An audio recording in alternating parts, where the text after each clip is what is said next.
上一世的宋末是世人忌惮的大魔头，助辽王逼贡，成为新帝手中的刽子手。上一世的宋末弑父杀弟，为世俗不容，宋末成为新帝新贵，残暴好色，成为言官弹劾对象，成为百姓眼中的恶人。但是没有人知道上一世的宋末为何走上这样的一条不归之路，不惜背上弑父杀弟的骂名，为世俗不容，最后不得善终。其实这背后另有隐情，和宋末的舅舅定国公一家冤死无关，而是英国宫内部的丑闻。上一世宋末弑父杀弟，宋末字彦堂，英国公宋宜春的嫡长子，母亲蒋氏，乃定国公蒋梅孙胞妹。他出身极为显赫，5岁即请封世子，14岁时因母校期间通房怀孕被御史弹劾，英国公将其赶出家门后而不知所踪。前一世蒋家被满门抄斩，蒋氏很快病逝，宋末被赶出了家门。从上面的介绍可以看出，宋末母族出身高贵，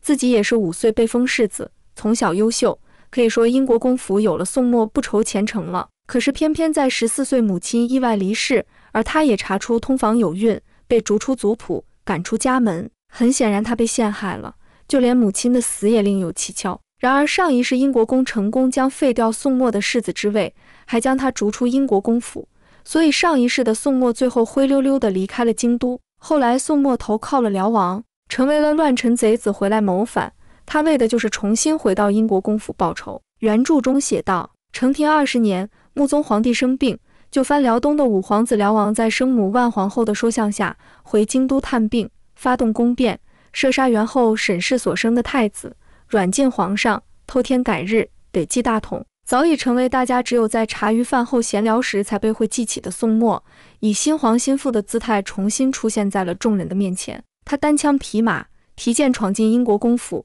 当着父亲的面斩断胞弟宋汉的4肢，让父亲眼睁睁地看着宋汉血流不止，哀嚎而亡，这才将父亲的头颅砍了下来。手段血腥，行事暴虐，京都哗然，以至于这么年过去了，他的名字还能让京都的小儿只提。这样的残忍，这样的恨，到底是什么原因让宋末变得如此面目全非？不仅仅弑父杀弟，而且还以这样的残暴手段报复至亲，让人唏嘘。英国公对宋末的恨之入骨。其实无论是上一世的英国公，还是这一世的英国公，对宋末这个儿子一直都不是很喜欢。从前对他的好，不过是忌惮蒋氏活着，忌惮蒋家的权势罢了。等到蒋家倒下，蒋氏暴毙，英国公便开始对宋末下手了。这一世他一样污蔑宋末母校期间通房怀孕，还不惜差点把宋末打死。原著中写道，宋末盯着父亲，宋宜春却看也不看他一眼，吩咐几个护卫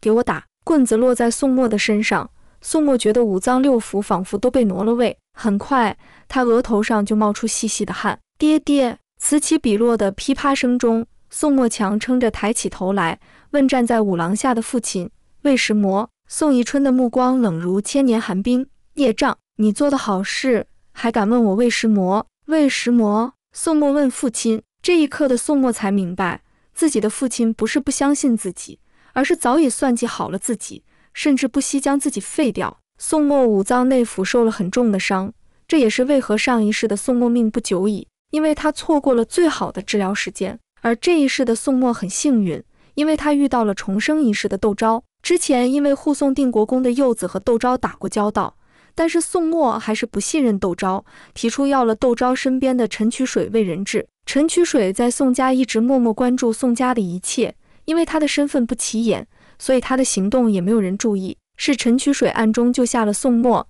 将他带出了宋家，并且及时医治。这一世窦昭的出现，让宋末的命运发生了改变。痊愈后的宋末重新回到了宋家，他控制住了宋家，将父亲的人全部杀死，还说是因为家里进了贼，他在清理门户。这个儿子从小在军中长大，能力一直比较强，而且还胜券正浓，一时间让英国公束手无策，只能忍下这一时之气，维持表面的父子和睦。可是即便如此，英国公对宋末还是恨之入骨，甚至还控制自己的小儿子远离宋末，离间兄弟2人。其实宋末的弟弟能力一般，但是他虽然受到英国公控制，但是也是有一定自由度的。他其实是故意屈服父亲，远离哥哥的，因为他内心深处也不喜欢宋末，而宋末却一直将他视为最亲的弟弟，被最亲的人背叛，也难怪上一世的宋墨如此的恨。英国公还是没有死心，想尽一切办法打压宋墨，想要废掉宋墨的世子之位。面对英国公的行为，京都很多人都非常不理解，就连英国公身边的幕僚陶器重也无法理解自己主人的做法。原著中写道，这天下间也没有你这样做爹的，好生生的能够支应门庭的儿子，却非要把他往死里整。不过国公爷到底是为什么容不得世子爷呢？陶器重第一次在心底正视这个问题。其实陶器重曾经暗示过英国公想要对付宋墨，就要说出他不能容忍宋墨的原因，可是对于这个原因，英国公却一直没有说出口。英国公的风流丑闻，其实英国公宋宜春一直都不喜欢宋墨，从宋墨的出生他便不喜欢，因为他不喜欢蒋氏，不喜欢蒋氏背后的定国公府。即便这样的岳家给他带来了很多的荣耀和助力，即便这个儿子从小金才艳艳，能够撑起家族门户，但是他依旧不喜欢，因为他觉得蒋家太犟了，他觉得蒋氏出身太高贵，宋墨从小太出色，而他却显得平平无奇，不受瞩目。原著中写道，他之所以能顺利地擒了宋墨，完全是因为有心算计无心。等宋墨缓过气来，宋墨10岁的时候就曾上阵杀过倭寇，宋宜春不禁打了个寒战，该死的蒋梅孙，都是他把自己的儿子教成了这样，这哪是他宋宜春的儿子，简直就是他蒋梅孙的儿子。宋宜春也不是凤凰男，可是英国公到他这一代已经没有什么出色子弟了，他空有爵位能力平平无奇，能够娶到蒋氏已经很幸运了，可是他却深感厌恶，生出了凤凰男的自卑感，而这种自卑感让他对自己高贵的妻子、显赫的岳家、优秀的儿子产生了深深的怨恨。上一世的宋墨后来查出了自己母亲的死，查出了父亲的那些丑闻。原著中写道，窦昭越看就越觉得他举止优雅，赏心悦目，心里止不住的好奇起来，当年到底发生了什么事，他会是富杀帝呢？这样一个明珠般的人物，怎么就沦落为辽王的刽子手呢？宋墨前世那句并不是所有的人都配作为父母的话，久久地回荡在他的心间，渐渐凝成了一根刺。宋墨的那句并不是所有的人都配作为父母的话语中藏着上一世从弑父杀弟的真相。因为宋宜春不配为人父母，宋宜春年轻时候养过一个外室，那个外室品行不佳，水性杨花，无法入英国公府。但是那个外室后来留下了一个孩子，那个孩子就是宋墨视为一母同胞的弟弟宋翰。其实蒋氏的第2个孩子是个女孩，并不是一个男孩，只是她怀孕的时间和那个外室的怀孕时间差不多，于是宋宜春来了一招狸猫换太子，所以蒋氏至死都不知自己的亲生女儿一直流落在外，而这个被他视为亲子的儿子却亲手把毒药送到他的手中，让他毫无防备地喝下。而这个时候宋宜春将蒋家落难真相道出，同时将宋翰的身世道出，故意和蒋氏争吵，制造蒋氏听闻蒋家噩耗气急攻心而亡的假象。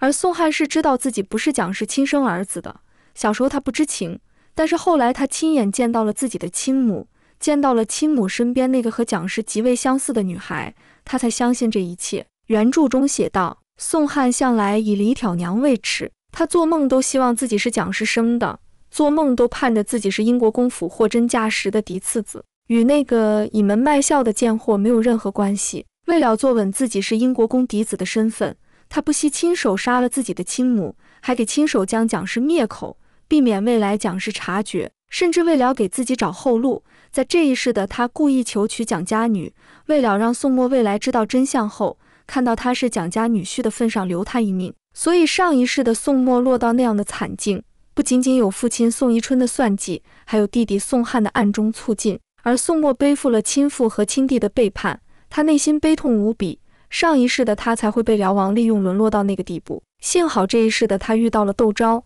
一切结局改变，最后蒋家保住了大多数人的性命，而他也避免了被辽王的利用。这一世的他得知真相后，并没有变成上一世的大魔头，只是宋宜春和宋翰终究是寒了他的心。宋宜春为了自己的一己私欲做出这样的事情，毫无人性。他不爱蒋氏，却贪恋蒋家的权势，有了蒋家的权势，却养着那样的外室，而且还将嫡女狠心抛弃，偷天换日将外世子成为嫡子。说起来，他内心也嫌弃宋翰的无能懦弱，但是他更恨宋墨的耀眼。这样的父亲，确实如宋墨口中所说的，有些人不配为人父母。上一世宋墨为了给舅舅定国公报仇，逼得太子以死自证，临死前对宋墨说了一句话，让宋墨感觉很傻。太子说他报仇找错了人，舅舅定国公和皇帝的情谊，舅舅莫怀疑过，宋墨更是莫怀疑过，所以他想到的能杀了舅舅的人，职位最高的就是太子了。但是他错了，这一世他没有前世记忆，当发现舅舅在船舱被折磨而死时，他疯了。这可是定国公啊，皇帝曾刺双刀，让他有话直说，和他没有君臣之分，可是如今却死不瞑目。宋墨当然不肯甘休，他开始调查，终于将那些杀手找到，就要问出幕后主使时，皇帝却派来人将宋墨稳住后，就把那些杀手都杀了，让一个小官做了替死鬼，定国公被害案就此了结。宋墨震惊了，不明白为什么来人却说他们都是奉命办事，他还把他的徒弟杀了，雷霆雨露皆是君恩，所以到此所有人应该明白了，定国公被害，皇帝是知情的，可他为什么不让真相大白天下？可能他就是主谋，他以前和定国公说的话是真心的，可是皇帝这个位置坐久了都会疑心重的。定国公越是忠心，他越是忌惮，他怕定国公一呼百应，谋反。借刀杀人，主谋可能是庆王或皇后，皇帝已有了除去定国公之心，而朝堂自古以来大臣就争斗，所以他借别人之手除去了想除的人，为了稳住朝堂，他不能让宋墨查出真相。